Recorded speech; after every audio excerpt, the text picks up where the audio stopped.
I've been fighting the radical left for a long time. What we would call woke today, I saw 30 years ago. In the early 1960s, the University of California, Berkeley rarely allowed students to hand out political pamphlets or hold demonstrations. The restrictions on political expression stemmed from a fear that one particular ideology might spread. There was an assault on free speech, and I was horrified when the university started trying to silence free speech, and I was astonished.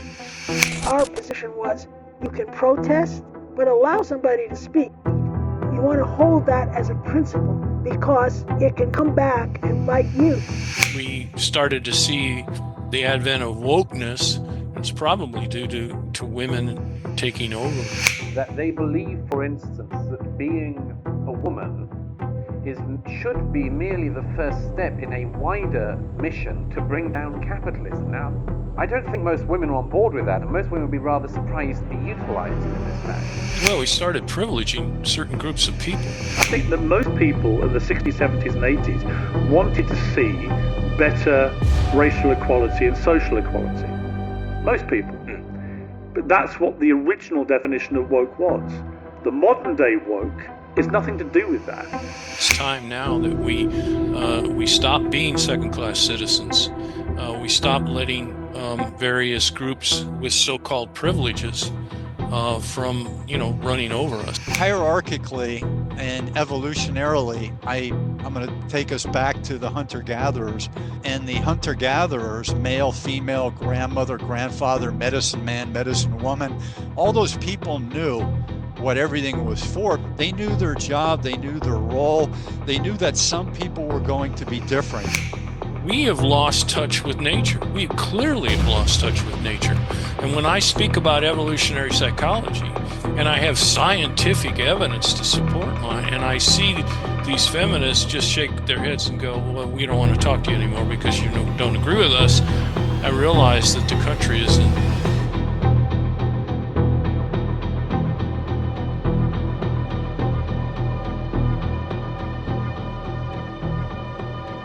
Sifu Slim, and I have been writing books and digging deep for a long time, and I wrote down on my Google Doc here since I was 6, so that puts me at 56 years of digging into things, not just taking the standard thing that's in the textbook or at church or my teacher or my parents, kind of digging in, saying what's behind the story and what's behind the story, behind that story, etc.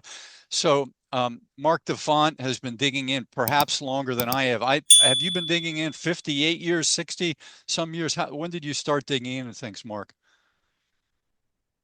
I think I woke up sometime in college and decided to start really trying to find out how things worked. It was also figured out sometime in there that I was going to have to work hard to get a job and do things I wanted to do. So I job-wise, because of the oil industry, your father's generation and your generation, if somebody just wanted to have a geology background and travel, I would guess that a high-paying job would have been an option for many people with a graduate degree or just a hardworking person in geology. Am I correct in that? well, yeah, in fact, I turned down a high-paying job to go back to school to get my PhD. I had a master's degree in geology and went to work for Shell Oil and was, kind of looking at a really nice high salary. If you don't mind me telling you this story, I went out and searched for a job before I took the job with Shell, and I got an offer to travel to all these different places by one of the oil companies, and I would tell them whether they had oil in their well or not, and look at logs and interpret those logs. And I just decided, although I love traveling, I decided that it just wasn't for me. I was newly married at the time, and I would have been away from my wife, and it would have been too hard on the family. But now I got into volcanology, and I did that for many, many years. So I got all my traveling out of my system early in life. Yeah, it was a great opportunity, though. So career path wise, engineers, geologists, people who knew architecture for industry, and then later the computer age people who got into that early. They had available jobs through thick and thin over your lifetime. Would I be correct in saying that? Yeah, I think so. Yes. Uh-huh. And then when I came around, the idea of liberal arts was a common theme. Go out and be well-rounded, and then perhaps get into a corporate job, or if you want to go be a professional, a doctor, an accountant, attorney, you can do that after the liberal arts degree. And my father did the liberal arts degree back in the late 40s and early 50s. So I'm So guessing, did mine. I guess maybe it's when we were around, it was two generations old, liberal arts. Does that make sense? Yeah, I think so. And then later on,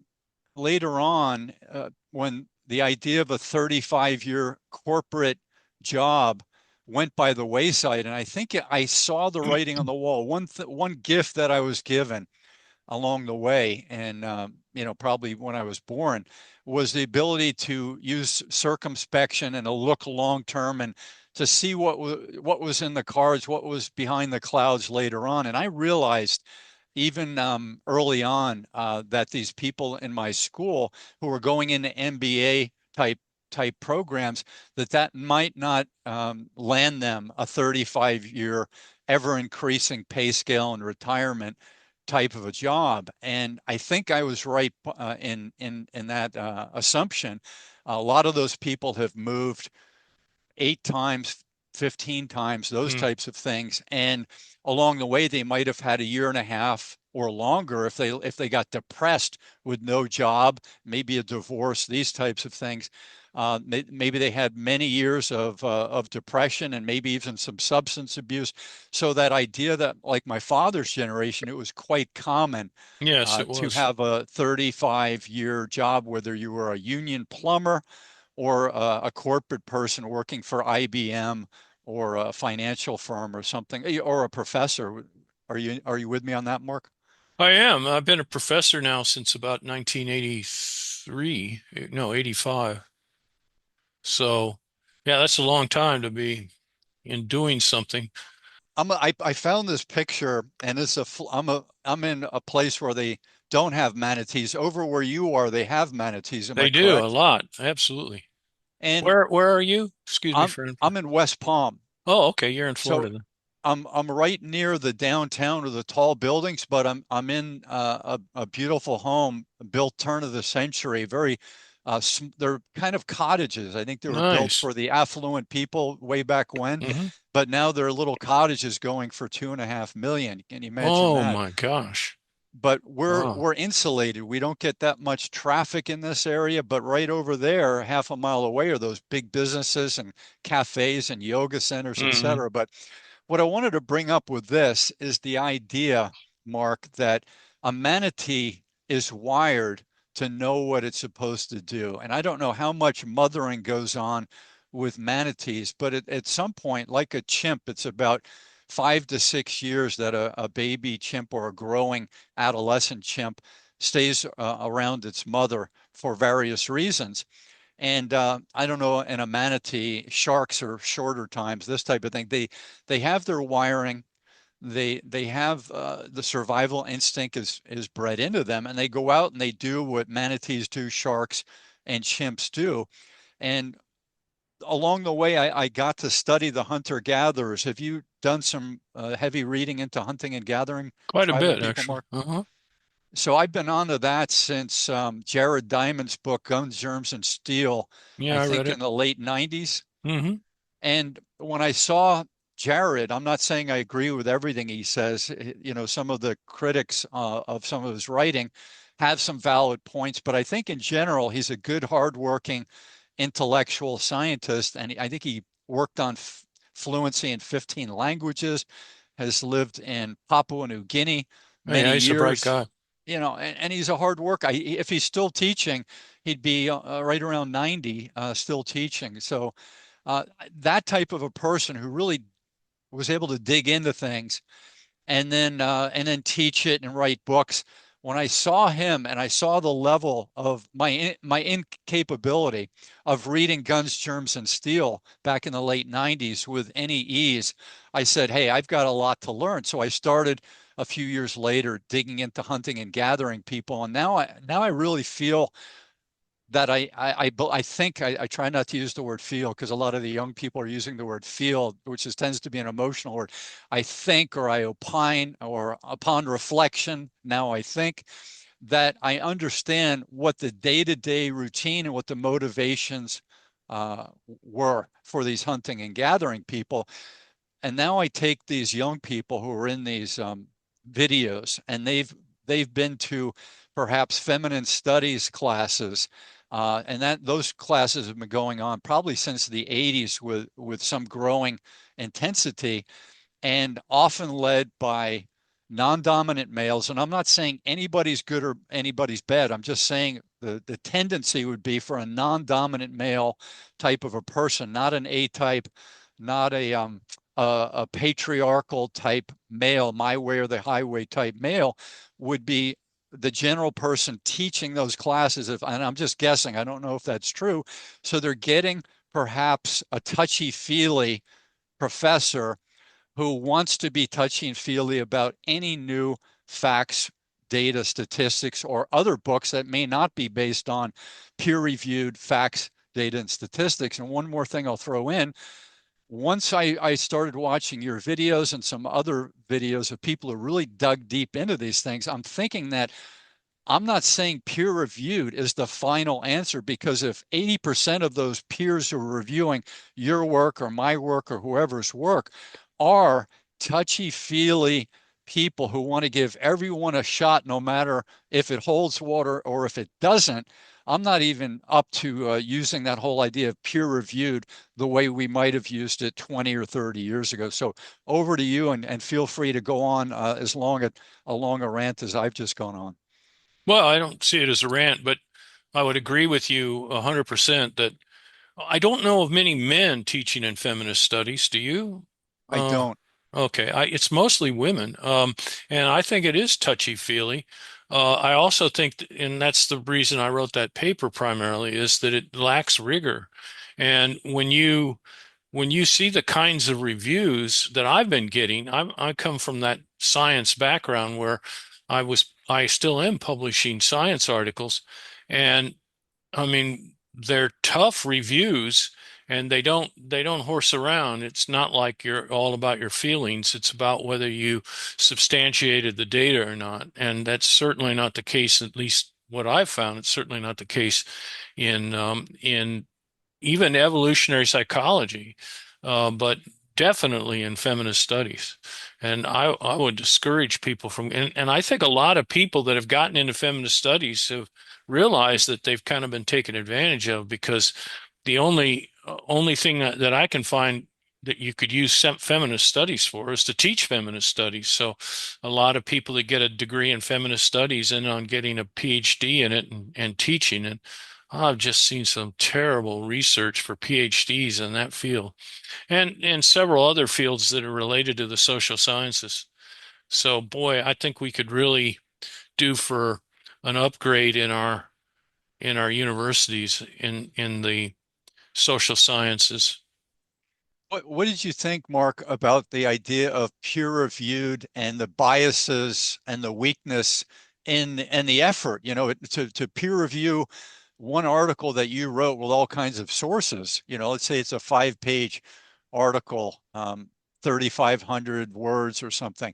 It might take 2 days to peer review. It might take a week and a half to really to do some digging, for a person who may have a family or a significant other and have a job and a pet and all this type of thing. You're asking a busy person, perhaps, maybe unmotivated, to read something that may be against their fast holden beliefs. Now, so tell me what you think about the whole peer review process.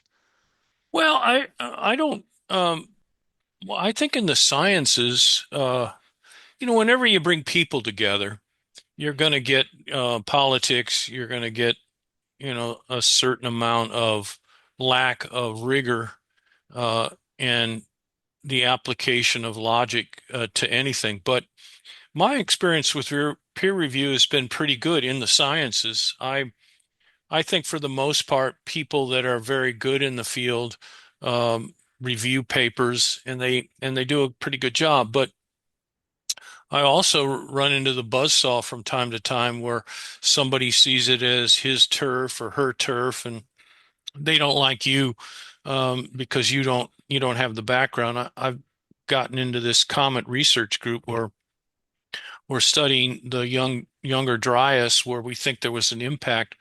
And oh my gosh, there's a real mafia out there that has been, just killing our papers because we're not in the group, so to speak.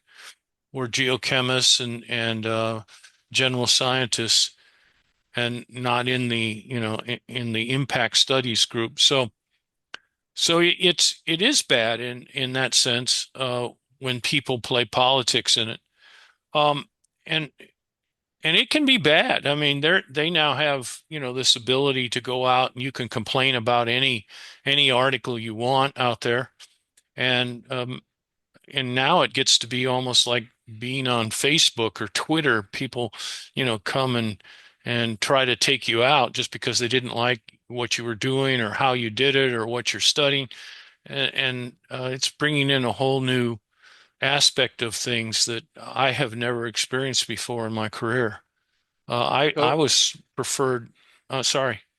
so you're saying that peer reviewed is is rigorous in the sciences. How about in things like relationships and hetero male versus female and some of the other things that you've written about?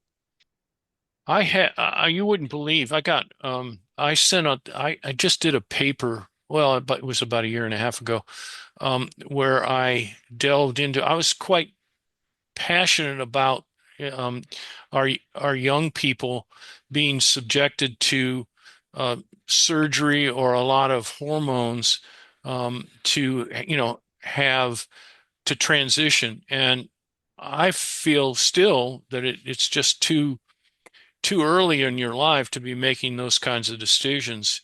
Even after 18 may be too young, but certainly young teenagers or even people before teenage years, um, I personally think shouldn't be going through any of that. There's plenty of time to wait and I was just making the point that just getting help to get through those years so that you can getting help psychologically so that you can make an informed decision when you get to be older would be the better way to go, because we have a lot of detransitioners today.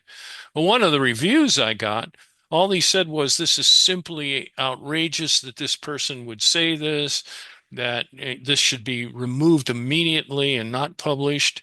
And somehow he thought the editor was going to take that seriously. Fortunately, the editor sort of threw it out and just used the other reviews that they had.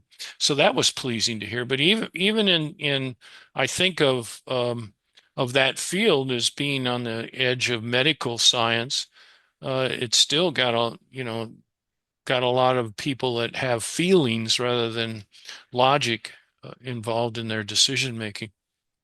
So the idea of what I wanted to put together today is the question, what are we doing? What are two older book reading, researching type people and author type people, speakers, what are we doing today? Well, I would say that we're experienced, we're caring, we're from the old school. Is it Michigan part of your background? I'm from Michigan Yeah, originally. I went originally. to Western Michigan for a couple of years, but I ended up getting my undergraduate degree at the University of Alabama. So Alabama and Michigan would be considered pretty old school type places, correct? Hmm. Traditional. Hmm. And same with me, country part of New Jersey, going to Europe as a young guy when it was very old school. And we're caring, we're intellectually minded, and we're willing to be challenged on anything. So I mentioned before that we dig deep, we attempt to be circumspect and rational rather than reactive and emotional. So any readers, or watchers of this interview, this discussion, should do that. Say, hey, let's look at this thing rationally. Let's look up the the things that these people are talking about, and let's not be emotional. And that's the thing that I see, not just from the female side of things. I see that a lot from the male side of things, and I'm not sure. Hi there, this is Sifu Slim. I'm asking you to take a moment, hit that thumbs up button. Also consider subscribing, and if you want to hit the Patreon down below, even with $2, this goes a long way in helping us keep this content coming to you. Aloha. Growing up, that I saw emotion from men in the same ways we're seeing it of the last two generations that post-dated me being a young guy. We had emotion in terms of our desire for females, our desire to please our family. When there was a loved one lost, we had emotions, and we also had some beating each other up type of things, or whacking each other physically in the shoulder a lot of the time. So there's some emotion and some what would you call that, aggression and hierarchical behavior built in. But the idea of, they call it simping now, simping for women, allowing women to get away with anything, and it's okay because if we go against them, we're committing like a blasphemous act. We're controlling. We're toxically masculine. We're patriarchal. So these are new terms to me that only go back about 5 or 6 years. Is that when you first heard about these terms, Mark? No, I've unfortunately I've been fighting the radical left for a long time. What we would call woke today, I saw 30 years ago, um, 30, 35 years ago. This is when there was an assault on free speech in the late 90s, middle 90s even, and it hasn't ceased since.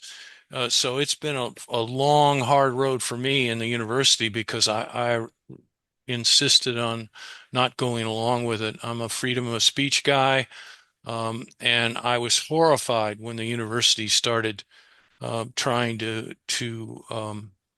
silence free speech, and I was astonished, uh, literally astonished that we could do something like that. You know, these are the people that used freedom of speech to get across their ideas in the 60s. And now here they are turning around trying to quash free speech. Um, and it's all part of the bigger system. I recognize now it's taken quite a long time for me to see where this has been going. I would attribute this to women. Helen Andrews this is an idea that she came up with a while back, but I think it's quite good. She suggests that this is due to women finally becoming powerful in various areas. You know, women are now dominant in, like, for example, professorships. They're dominant in education in general and in many other fields, including medicine, certainly psychology. And so we started to see the advent of wokeness, and it's probably due to women taking over. And I'm really upset to hear that men feel like they have to go along with women. You know, that used to be an old thing when you were a freshman or a sophomore and you met a freshman girl, you'd go along with whatever um, liberal, outrage she was on, just so you could date someone. But to think that men are so subservient. And by the way, I think you're right. I see it all the time. I think of it as groveling. I see men groveling on university campuses quite a bit, not just faculty, but students. And I want to grab them and say, "What the heck are you doing, man?" And we see a loss of freedom for men. I think I've just got a paper out now. Uh, it's under review, and I'm talking about in psychology how there's a whole group of people, it's usually associated with the largest psychology association in America, but they're using this toxic masculinity basically to say that we have to change men, that we have to get them to be more like women. That's basically the whole concept of it, and they call themselves scientific feminists, and I'll tell you the truth, I could never associate science with feminism. It seems to be the anti-science rather than science.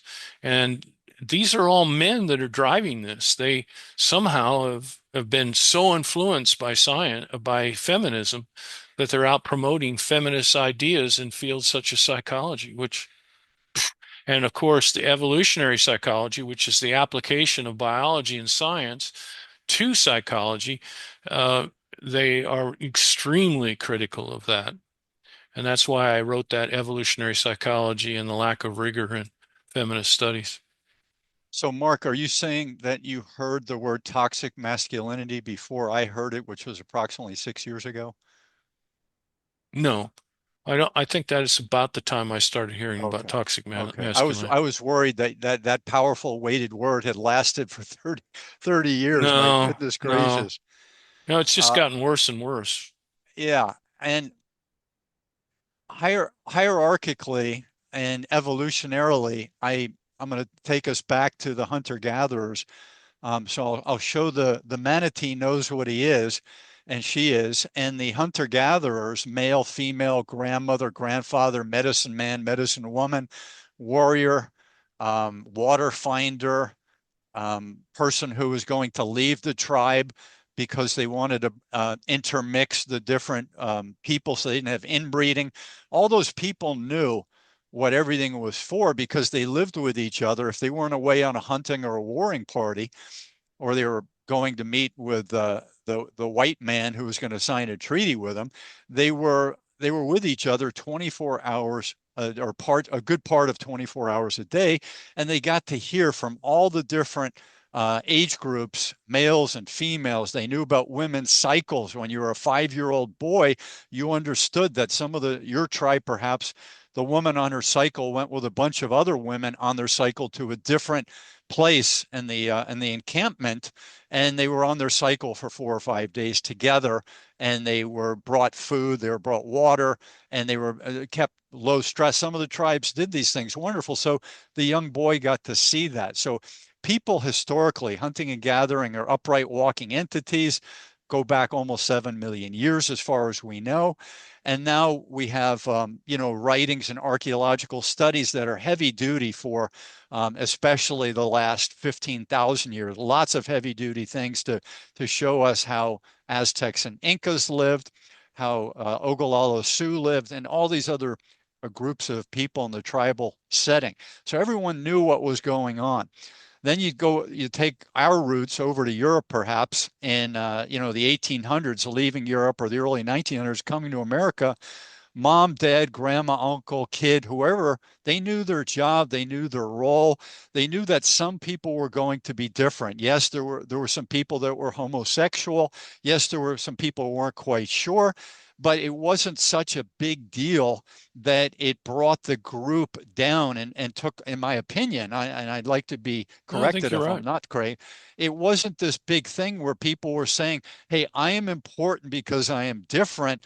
I want you to stop what you're doing and stop the way you're doing things, and come and change things just because of me, instead of just letting me be, which was up until maybe 20 or 30 years ago with people who are not heterosexuals and were had, I don't know when the first transition surgery was, maybe the 1970s or 80s. So Yeah, late 60s. late Yeah. 60s. Mhm. So tell me if I'm onto something about this idea of people knew what their role was, and it wasn't a negative. It wasn't this, oh, that's a gender role, back off. I mean, that's old tradition. It doesn't work for me anymore. What happened in the last 20 years to change this whole identity and having the whole telling your office where you work, your school where you're studying, to look at me because I'm different and I'm going to do my blue hair and my piercings and all kinds of crazy places, and I'm going to dress differently, or I'm going to show my body, and come and get me. I'm challenging you to come and get me. What happened in the last few decades to bring this to the forefront? I'm Sifu Slim, author of Sedentary Nation. In Sedentary Nation, we're going to go way back in time. We're going to look at the oldest fossils, according to the anthropological studies, over 6 million years old. We're going to take a look at the movement patterns of those people, the hunter-gatherers, all the way up until the modern era. We're going to look at the agricultural revolution about 10,000 years ago and what that did to our lifestyles and our movement patterns. Then we're going to look at the industrial revolution, being in machines, the systems of production, what that did to our anatomy, our physiology, our focus, our sleep, our wellness patterns. And then we'll look at the modern era, what's known as the couch potato syndrome, or the office potato, or the car potato. We're trapped inside of our modern conveniences, and what that does to our sleep patterns, to our happiness, to our wellness, to our relationships with others, and to our ecosystem. So what does living in this modern society of production do to us? And how, if the wellness answers are not found here, how do we get more well by looking at the patterns of people who came before us? Let's take a look at all of that. Sedentary Nation is a step-by-step process that shows you how movement can be reintroduced into our modern, busy, wired era. And I hope you enjoy it. Take a look now at Sedentary Nation. Well, we started privileging certain groups of people, and I'm very much concerned about that. I think, a lot of men were willing to be second-class citizens for a while to make up for wrongdoings. But, it's going on more than 50 years that white males have been second-class citizens. And I keep thumping on this old idea, but it's time now that we stop being second-class citizens. We stop letting various groups with so-called privileges from running over us. So yes, I agree with you. I think your point is very well taken. For example, we have lost touch with nature. We clearly have lost touch with nature. And when I speak about evolutionary psychology, and I have scientific evidence to support mine, and I see these feminists just shake their heads and go, well, we don't want to talk to you anymore because you don't agree with us. I realize that the country is in some severely bad situation where we're believing people simply because they're of a certain gender or they're of a certain skin color, whatever it is. We tend to privilege certain people over others.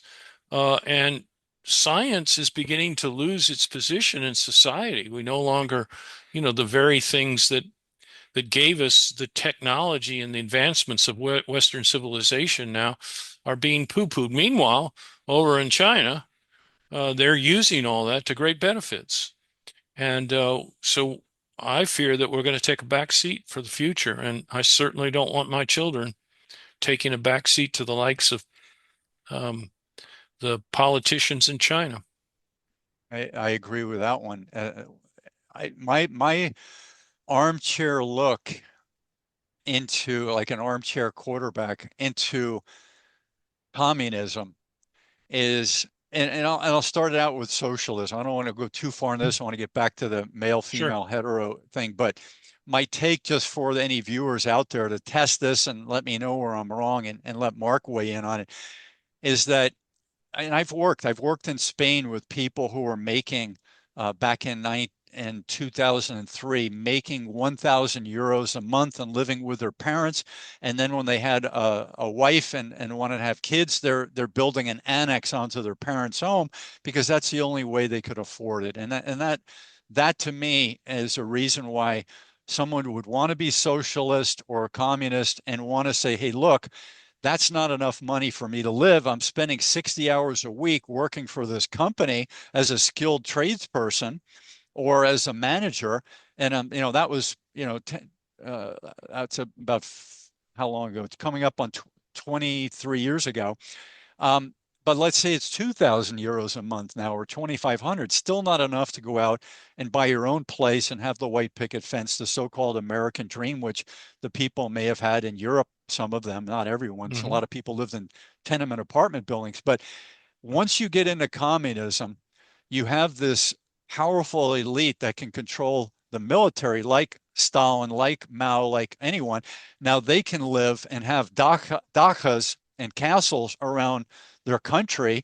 And Putin could be, richer than Bill Gates and anyone else up there, Elon Musk. Putin could be. We have no idea. And so he's been in power for several decades.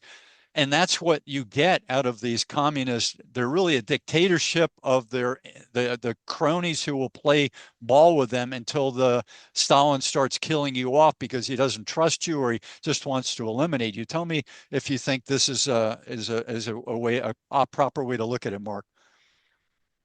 Well, when you were saying that, the first thing I thought of is that when you have a communist system and you're trying to, I think it's fair to say that the communist system tries to weight down the successful and distribute the funds of the successful among the not so successful. It seems like a very good idea, but what comes with that is that in order to do that, you have to centralize the power. And when you centralize the power, you set up a system that, number one, has a group in power, whether, it's Stalin or Mao or whatever. And they almost have complete power. And we see this in basically every communist system. What's the guy in Venezuela? He was the power, and Chavez before him. So this is very typical of communist systems.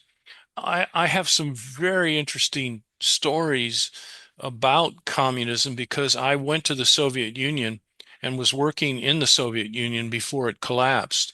And it was about the time that it was on the verge of collapsing. And I saw the workers, the people worked for the workers. So a good example of this was I was in I had to go out to Kamchatka, but they wouldn't allow me to go directly to Kamchatka. I had to go all the way to Moscow and then fly 9 hours out to Kamchatka. But in order to do that, when I got to Moscow, um, my host took me to get a ticket, and I had to stand in line, and we stood in line, and then they took my passport and they said, okay, you can go get a ticket. So we went over to another line. We got in that line and they gave me the ticket, and then they said, now you got to pay for it. So then we stayed in the third line. I think it took about 2.5 hours to do all that. And I'm asking myself, why are we having three lines here? And what's the purpose? Well, I think ultimately the purpose is to give everyone a job. And it was also to make the life of the worker as easy as they possibly could. So the worker is sort of the kingpin in the country, and everybody works for the worker. So it's not like you're trying to make the life of the person buying the ticket easier. You're trying to make the life of the worker easier. I had colleagues that worked in the Institute of Science over there that weren't making as much money as women that swept the streets, so or certainly comparable salaries. So you lose all sense of merit. They had just contempt for anything that related to government. They didn't take care of their equipment. They stole the alcohol because they didn't poison the alcohol there. So they would get, pure ethylene and drink it. And it was quite something. And when hard times got in the Soviet Union, they were trading the ethylene for various and sundry things like rides to airports. And I remember our host giving a bottle of pure ethylene to the guy that took us to the airport. It was quite something. So the message for you young people, we're welcoming you into this discussion with your comments. If you want to get, if you have some thoughts and you have a way to put them together in an organized way, if you want to share a discussion online, we'll see how it goes. But contact me through sifuslim.com, and we'd love to hear your points of view. Want to hear what's going on in your life, what your challenges are, how you're overcoming them. Or communism, because it is popular, but think about what you get when you centralize everything. When in Russia they had a shortage of something, everybody had to deal with Moscow. So, outside of Moscow, if there was a shortage in some small village, somebody had to go and make sure that that village got whatever there was a shortage of. Whereas in a capitalistic society, There are no shortages. There's no lines, basically, because when there's a need for something, entrepreneurs will go out there and they'll fulfill that need because they make money on it.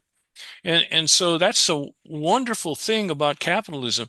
It just takes care of any needs uh, that crop up. And so one of the big problems in Soviet Union was the massive lines. Everybody had to wait in lines everywhere for anything, and Cold and people spent their hungry. whole day. Yes, so it was really stark to see that in practice. Yeah. And so if you want socialism, look at Mandami in New York. He's setting up systems where, we're going to be waiting in lines for or New Yorkers are, not me.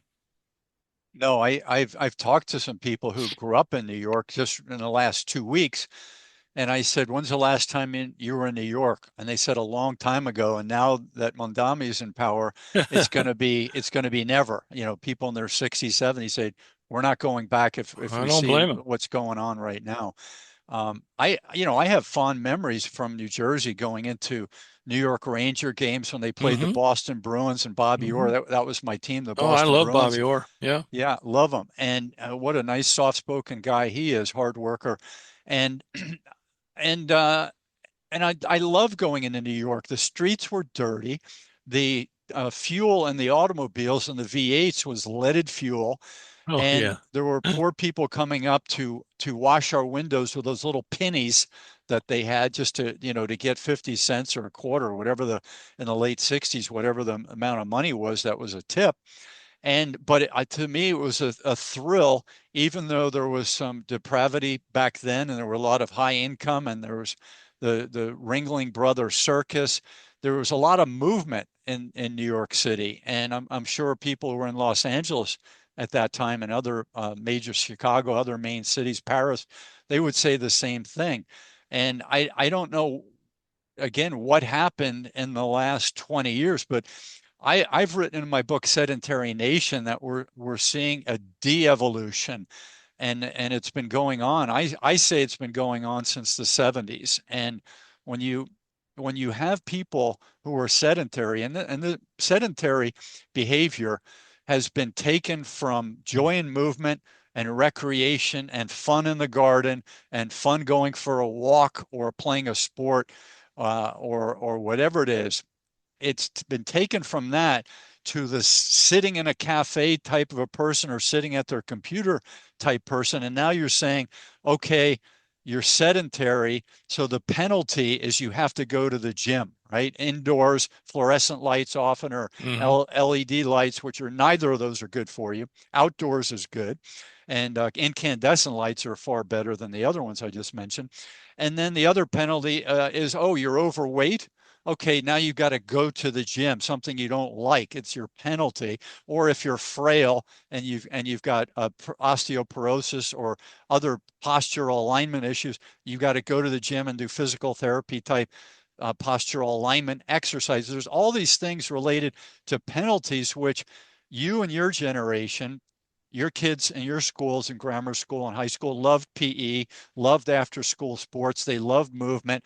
We went to the movies sometimes, but and when I was growing up, we originally had 3 television channels.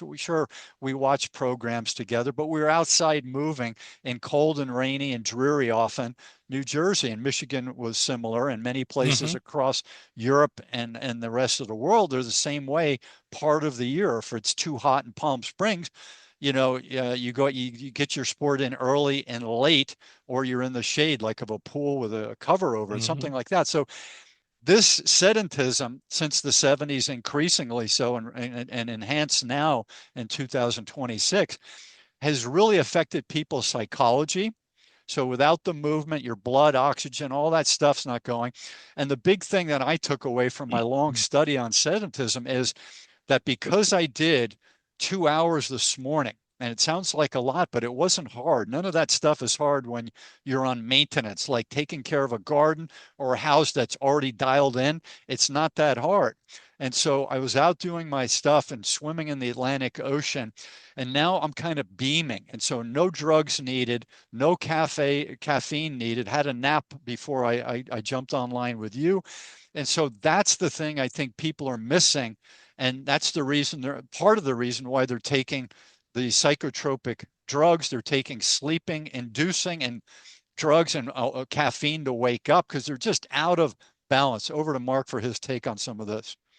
Yeah, I just played softball this morning, and I can't, for those people that don't exercise, they don't know how good you feel after you exercise. It's so relaxing, it's so calming.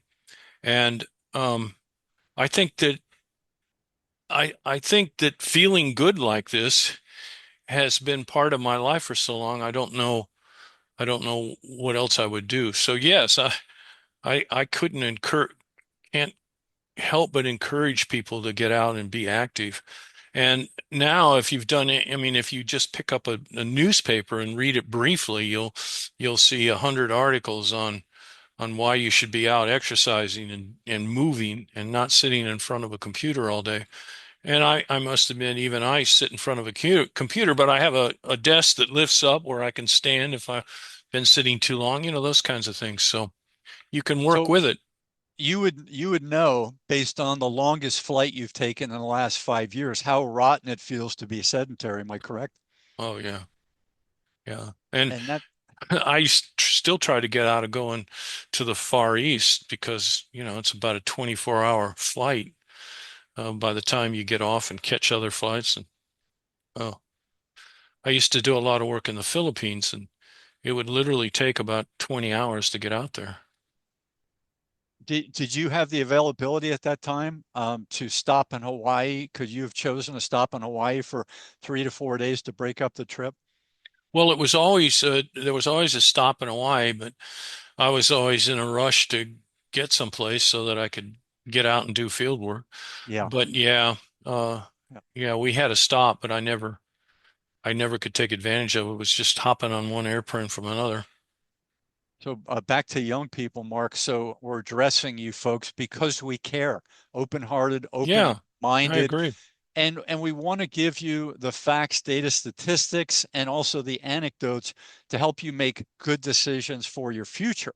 So I think I'm going to start with this. Are you saying when you criticize the way things were, because I hear that a lot, we're no longer in the 1950s with a mom with a big refrigerator, taking out the food and and being pleasant and serving her family, that type of a thing. We're no longer there. So are you people who are saying this, saying that our grandmothers, great grandmothers had it all wrong? So there's a question for you to weigh in on. Are you saying that our grandfathers and great grandfathers were scoundrels in the way they treated their women folk? Are you saying that establishing a family, butchering a hog, tending a garden, and helping out family and neighbors was all for naught? So, Mark, maybe you could weigh in on some of the stuff from the previous generations. I think every generation looks back at the older generation and says, yeah, they're wrong. They got it all wrong, and we can make it better. And that's a good attitude, I think, to have. But at the same time, why not take the good things and then leave the bad things behind? And um, so that's what I've tried to do in my life, not only with my parents' generation, but with my generation. There are a lot of bad things and a lot of good things. I'm always befuddled by people demonstrating now. When we demonstrated in the 60s, we were facing a war that we thought was wrong in Vietnam. Yeah. And, it was a matter of seeing our brothers die in a war that we thought was wrong. And so we protested it. Today, I see people protesting over the seemingly silliest things to me. And I kind of want to grab them and say, use your time to, for something good and not for just to establish yourself as a rebel, so to speak. So so I think that there's just a lot of people out there that like to rebel, and they do that by running out on every issue that they can to protest it. I think, maybe be a little more discreet about what you protest. Not everything is going to go your way in life. I swear, I look at it. Maybe it's too simplified. I don't know. I think simple is good. Simple, direct responses help people a lot. I asked a gentleman I played tennis with who's just recently retired, who's had two kids in the last 25 years. I said, "Have you had the talk with your son about tattoos, about Hmm. piercings, about transgenderism, etc.?" And he said no. And I said, "Did you have to crack the whip with your son about school, about not getting a DUI, not putting someone's life in danger, not getting a woman pregnant?" He said, we set expectations. And he's a very mellow, Good for him. intelligent guy. Good I for mean, him. I think that whole idea about here's the expectation, like it's the goal, and this is how your uncle who was successful or your grandfather, and this is how I did it. You can pick and choose what you're going to use from all of us. This is how the neighbor down the street, this is how the gentleman you caddied for, these are some of the things he shared. And then ask your mother these things and ask your grandmother. But these are the expectations, and this is our family name that now you're going to be the one we turn this over to. So this coming of age moment given in bits and pieces over someone's youth, I think that's wonderful. Now the disconnected person who's on the iPhone, and then everyone's on their own computer at their home, and then they have dinner for 15 minutes, versus a longer dinner 40 years ago where there was entertainment. A kid might have done a skit. We did a lot of skits when I was a kid, just trying to perform and express ourselves. Lovely stuff. Now it's a lot of, hey, did you see this new video? Look what this person can do across the world. Well, put the computer away and show me what you can do. You don't have to be competitive with a person if you don't want, on YouTube, but just have you learned to dance? Have you learned to play the guitar? Do you know how to hold a note and singing? Or what are you working on? Do you want to have a little vocabulary quiz or a spelling bee? What can we do here that's playful, entertaining, and a learning moment? All these things I think are good things, and they build that bonding, they build respect, and they build a son having the more occasions to ask questions of his father, deep questions. What did you do when you got drafted? How did you feel? What did your dad tell you about this whole thing? Have those family moments where it's not just winging it when somebody gets arrested, and then on the way home you finally have that talk. Over to Mark for his thoughts. Yeah, no kidding. Um, I I would agree so much with your idea of your friend saying setting expectations. I have three wonderful children. They're all very successful. One is a doctor, another one is a professor, and another one is a dentist. And we we didn't do anything particular. We knew we had bright kids, and we said, we probably can just screw them up if we make them do this or make them do that.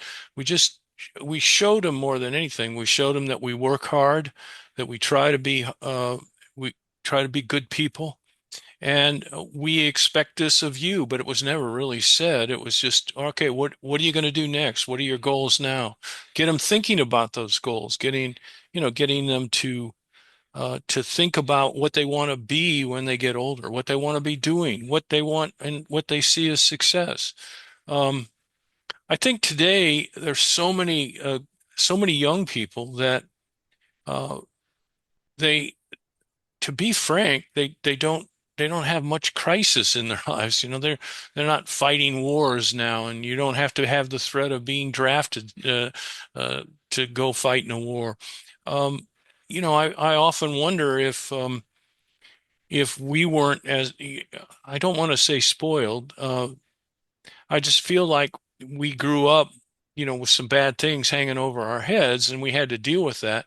And today, maybe there's not enough bad things for kids to deal with out there.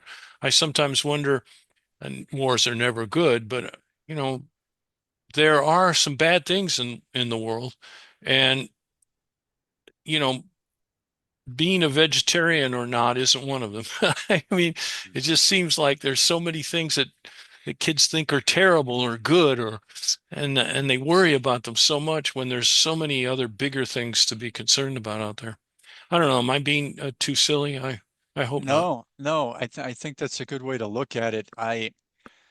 I would say that being born in 1962 was about the easiest time Oh to have yeah. been born. Hmm. My father was born in 1930, right in the heart of the Great Depression, and his parents, born in 1904 era.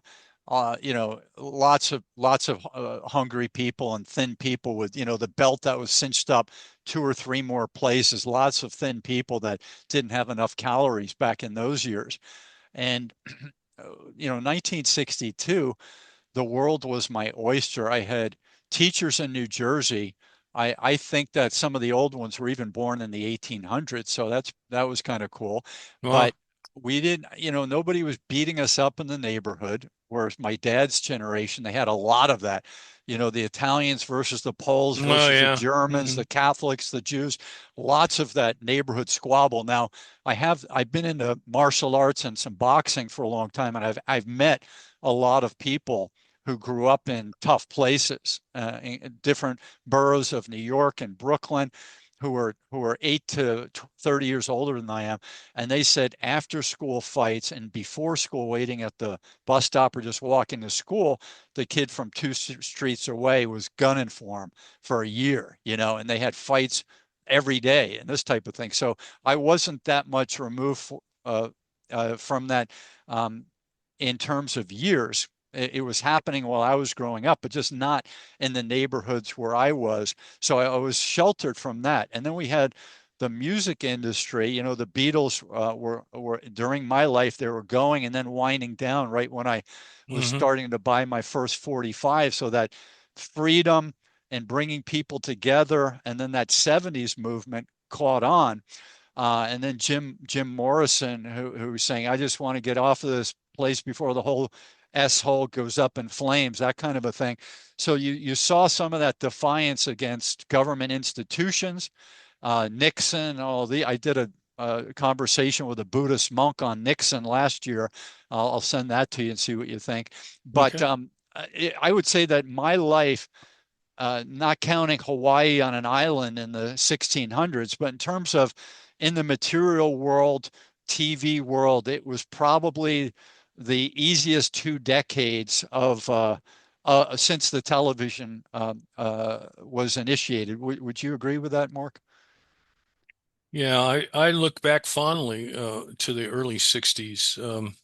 I wish I had been a teenager during that time. It was quite a time. Um, I yeah, I wanted to emphasize that also. I see our young um, are starting to look badly on having children and having families, and Yeah.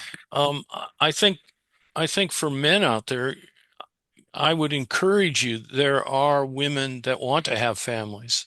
There are women that want to raise children, more so than I think you would imagine.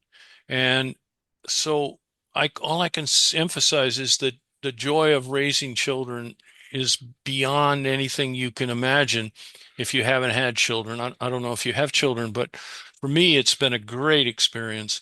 And it's one of those things that I want everybody to have. Sure, there's some hard times. Their kids aren't always going to do what you want them to do. Um, but patience wins out in the end. Patience, what a great virtue. And if I had to talk to someone who was excited, emotional, had a driving force, and I would say caught up in the social contagion of tattoos. And I'm looking at people who are older than I am, who are 80 pounds overweight or maybe 150 pounds overweight, who've gotten a tattoo in the last year or two.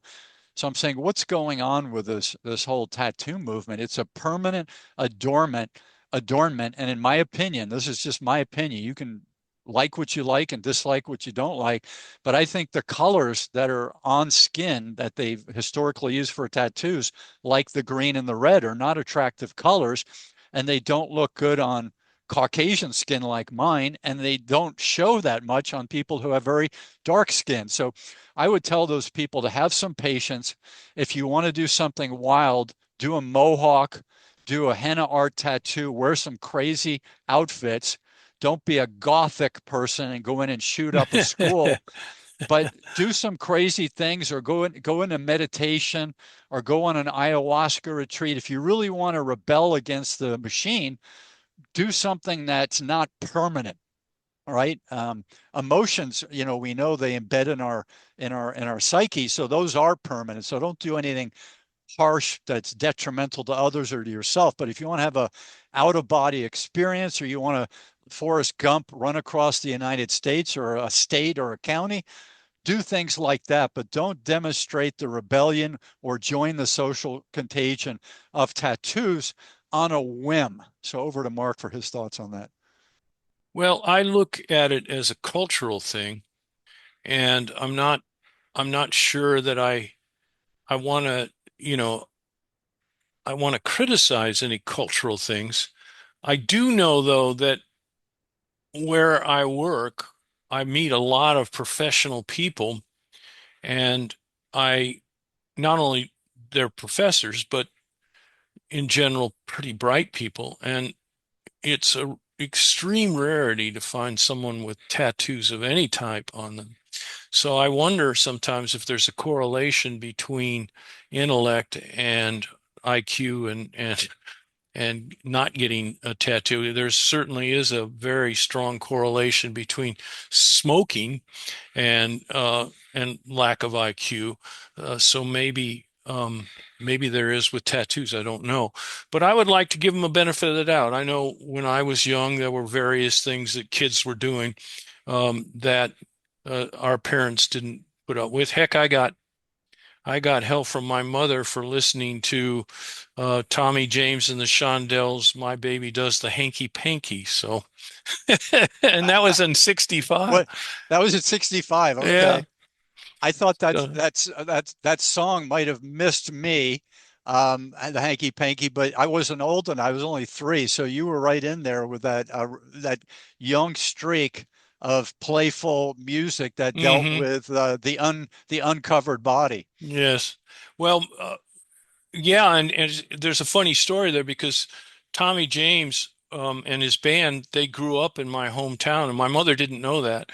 And then my grandmother came down to see us to visit, and she said, "Oh, the biggest thing, we got Tommy James and the Shondells in Niles, Michigan, and they put the town on the map." And I got a kick out of that. My mother telling me how terrible Tommy James was for that So song. So the social contagion thing, after I say what I have next, I want to ask you about it. So after this 2-hour outdoor workout with a swim in heavy wind, I mean, I'm 63. I'm not as fit as I was 20 years ago, but I'm a good swimmer. But because of some spine issues, I can get cramps in my legs. So I did this full thing. I felt good. I'm out in the Atlantic where the waves were powerful. The wind was 35 miles an hour, and the current was going south, but it was coming in, and the wind was coming onshore. The waves were going south, and the south was where the lifeguard stand was, about 60 yards down. So I knew if I went out and swam, breaststroke and butterfly right into the waves and ducked because I had goggles on, I could get in a nice little workout there. And I'm used to the big waves, and I like to challenge myself. There's another thing you young people could do: challenge yourself physically.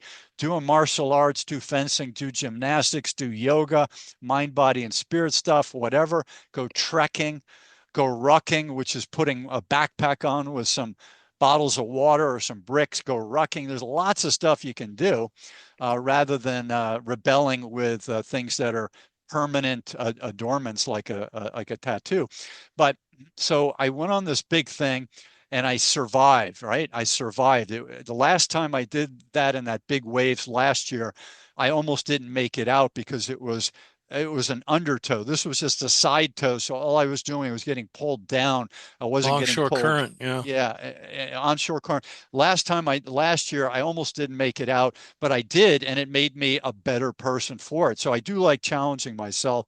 And if I don't make it sometime, hey, I died challenging myself, which is, I think, better than dying in a sofa flipping channels. So I did all that stuff, took a shower, got dressed, and went to an old-fashioned restaurant that's been in the same location off of Singer Island, not too far from West Palm and Riviera Beach area, 1971. So I walk into this place. I've been there before, but it's been a year. And they had the efficiency, the friendly greeting. The place is the design of the place with the way the counter works allows the servers who are inside the counter to work that counter beautifully. Then it has booths, and then it has tables and chairs, and the crew running that thing were all women except for the greeter, maybe the people in the kitchen, there were some men, but they were all women between the ages of 18 and early 70s. Hmm. And I watched them work while I was ordering my meal, while I was eating. And I said, boy, these people have a real life. It's not like a student, and no disrespect to a student working at a restaurant or Starbucks or anything, but these were career, most of them, maybe the young person wasn't a full career, but they're career waitresses, at least for their 5 years or several decades of working at this restaurant, or in one similar, hopefully, where they had the flavor of that old school thing. It wasn't a corporate controlled memos and meetings type of a place. And it gave me an uplifting thing after the workout that it would be hard to explain what that did to me, a lover of the old school. So I watched these people, and I said, what's going on here? And then I looked at the arms of the people working there, and guess what? Not one of these people in there had a tattoo. None of the Do you workers think had they tattoos. just hired specifically without tattoos, I, or? I was asking myself that, and maybe next time I'm in there, I'll ask the waitress who was helpful to me today. She even let me go out to my car. I said, "Here's my iPhone. I have my credit cards in there, but I left them in my car because when I went out to the beach, I didn't want to have these. They can pop out of Oh this little yeah. thing in my in Uh-huh. my my slip." And she said to me, because we kind of connected, and she said, "No, I trust you. Go on out to your car when you're ready and get your cards." Because, I'm sure people skip out on their bills. If you're a waitress long enough, somebody skips out. But Oh they yeah. didn't have tattoos. And let's say they're making 38 to 55,000 a year, something like that, which is, get by money. And they didn't have tattoos. So I don't know why. I'm open to hear on that one. I sure couldn't tell you. Um, I I do think though that the tattoos have been around a long time. I remember my nephew getting them. He's must be 25 years younger than me. And that caused some problems within, my brother's family because they didn't want him to get tattoos. But he seems, yeah, he seems to be doing all right, I guess. So we could probably wind down this one. And if you want to do part two, I've got all kinds of fun things to talk about and videos that we can react to, like Helen Andrews, who's thankfully a female, who's a deep digger and a very balanced speaker on the subject. And she's looked into this like you have, with authenticity and intent, and looking for things in a fair-minded way. So, if you're open to it, Yeah, I'd you love are to. well read. Yeah, that's nice. Yeah, I Helen didn't, Andrews and other people we could tap into. Do you know who? Let me see his name. His name is Orion Taraban. it doesn't strike me as someone I know right He's off the got top. a popular YouTube channel about dating, and he's a psychologist from California who's got European ancestry, and he's very balanced in the way he speaks. He's extremely articulate, very patient. We could react to him, Helen Andrews, and then some people who are on the opposite side who are going on ramps and using rants and using the word toxic masculinity. For you and me, want to be nice to everybody, men, women, dogs, pets, garden plants, everything. And these vitriolic people, often females, are calling us all kinds of names for being well-raised people, well-raised kids at one point by our parents, uncles, and grandparents, and that's all we are, is people who are maintaining traditions. And one word that I happen to hear a definition of is tradition. The definition one person gave was an experiment that worked. Yes, I like that. So I'd love to have you back on. I'm pressing you're online here to see if you'll come back and join me. No, I will. I don't know about this afternoon, but I certainly will. Great. You I'll know, send you an I email. wanted to just it's I don't know. I sometimes think that these people that are pushing a lot of these very Narratives. narratives, very like toxic masculinity, um, they're trying to denigrate a whole group of people for things that happened in the past by people that looked like them. It just seems so unfair and so, I think that sometimes they need to really take a hard look at themselves and what they think and what they believe. To think that a white person, for example, or a white man is responsible in any way for things that have happened in the past is to me anyway, absolutely crucial to a screwed up, mixed up kind of view of the world. And we can all get along without targeting groups of people that we wish to hate.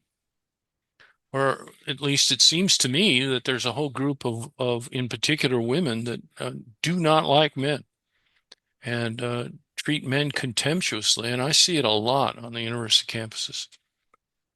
And the one of the things that I came up with looking at things from a different planet, looking down on what's going on with all of that vitriol and pointing the fingers at men, is historically women were always in the company of men for protection, for men's abilities, for connection. There's many reasons those tribal women were not freely roaming without men.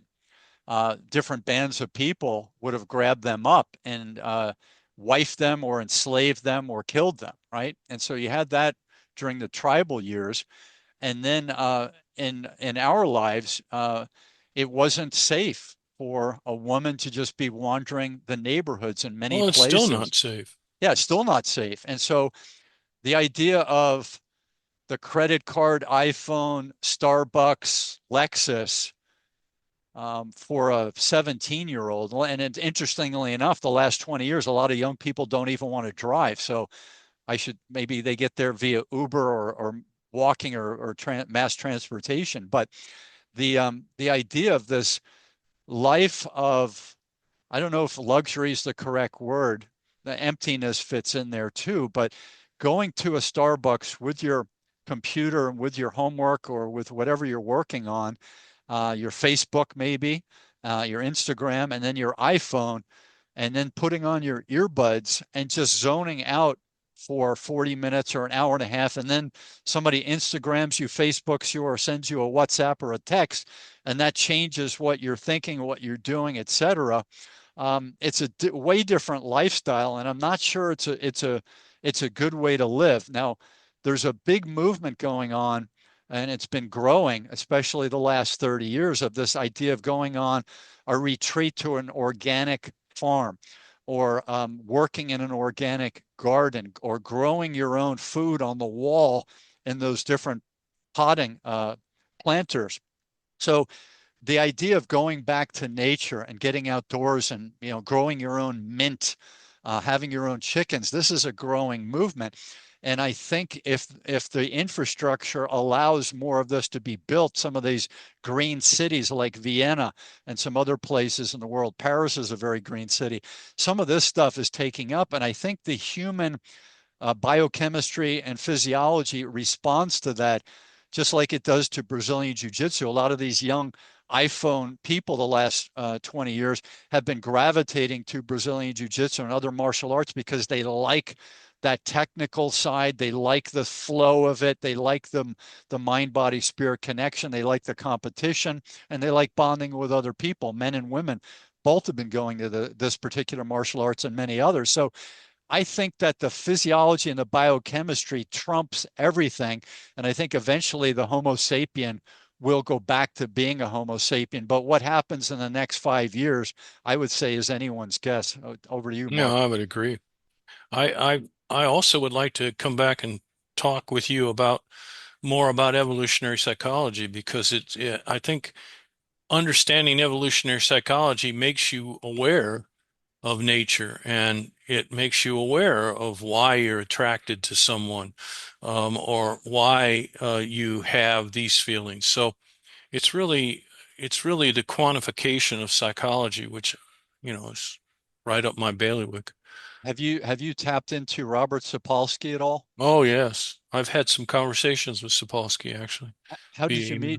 meet I, him? I haven't met him personally. I read his recent book, called, it's about free will, and how we probably don't have free will. And it's something that I've thought about a great deal. And I wrote a paper on it a while back, which was published in Reason magazine. I forget where it was published.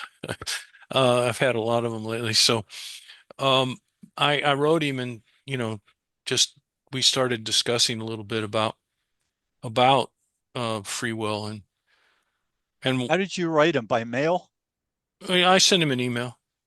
I He's sent he Go he ahead. sent me an email like 12 years ago. So I would say in the academia, he's the most famous academician who's responded to me. So I was very pleased with that.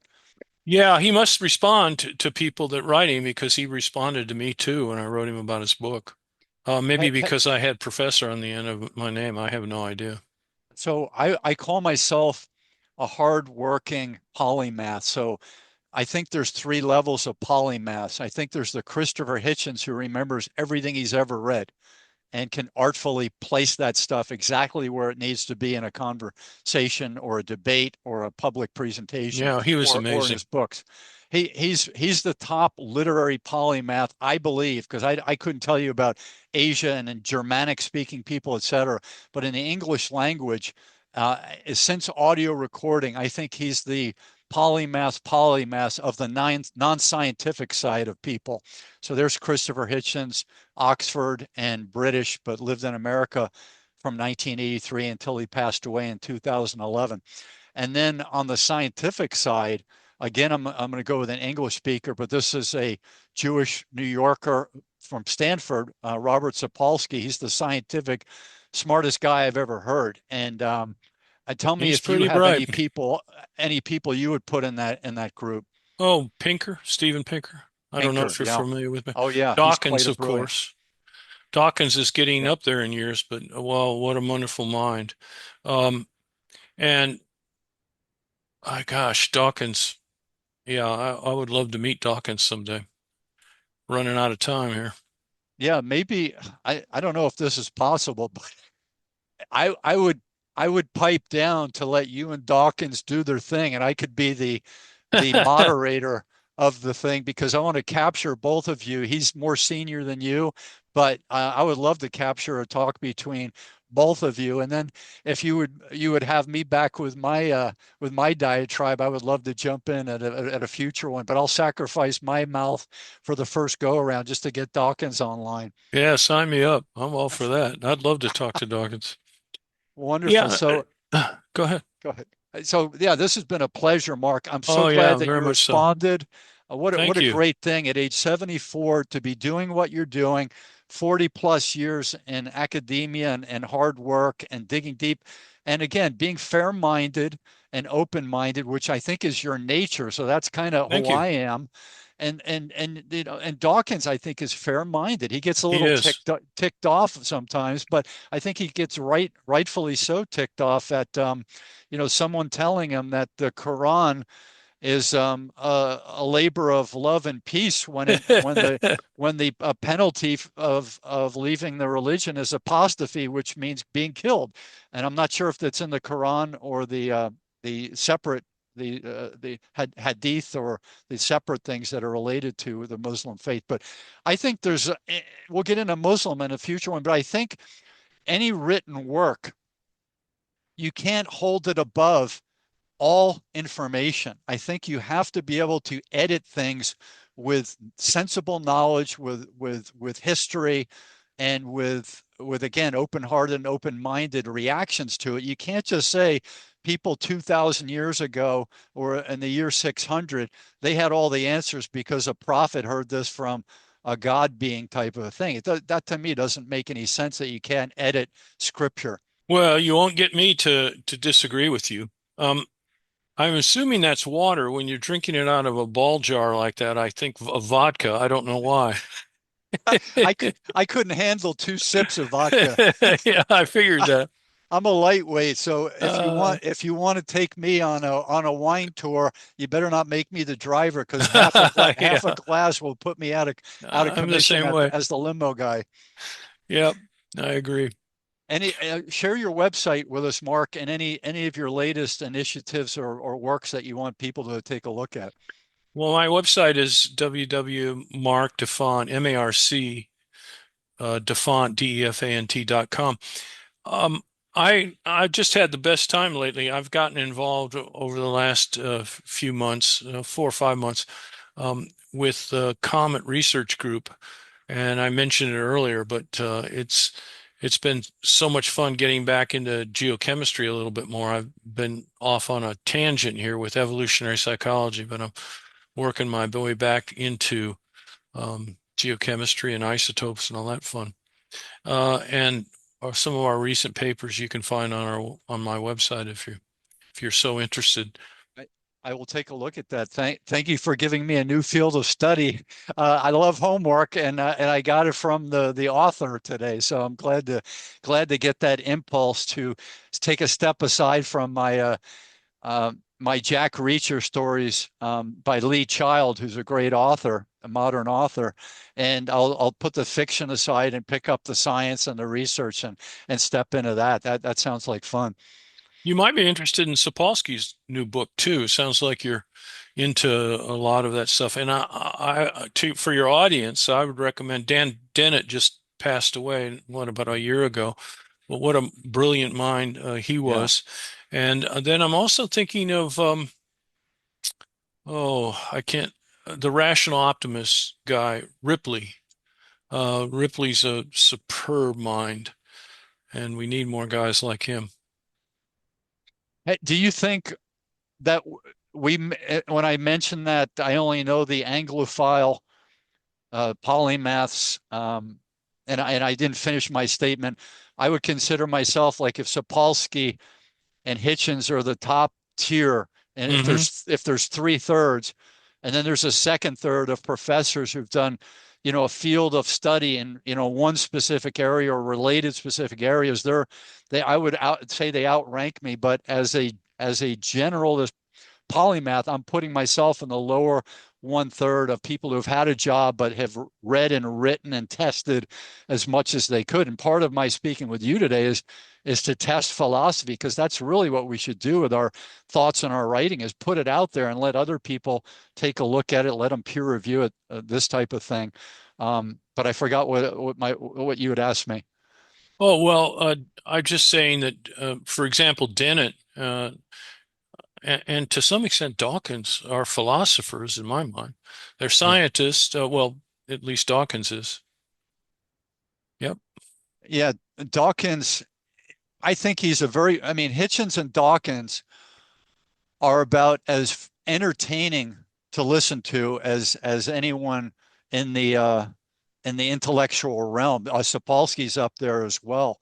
I Uh, like the feistiness of Hitchens, though. Oh my gosh, oh he was boy, oh something boy, else. oh I yeah. remember Well, seeing him on a television show where the guy didn't ask him any questions and he got all over. I'm not coming back here anymore. yeah, yeah, Oh, yeah. it's a fun time to watch him. Well, Hitchens lived I miss what him. you would what you would call a toxic life, and he admitted it. And so he was full of alcohol and nicotine and other toxic things and cigarettes from the time he was 15 or 16 at boarding school until he died at, I think, 66, somewhere 61 to 66. And so the He poor died too guy, young. yeah, he had to deal with that toxicity every day. He was not into fitness. There's a picture of him sitting on a bench at a gym with a dumbbell on his knee, and he's got a cigarette in either in his mouth or in his That hand. strikes me as him. Yeah, but but what he had, and I just mentioned testing philosophy. So here's what one piece of the equation that he had that not many people have been able to do. So he lived in Washington, D.C. from 1983 until his parting in 2011. So he would read a number of magazines and newspapers and a few books every day. So that was his thing. He would take phone calls.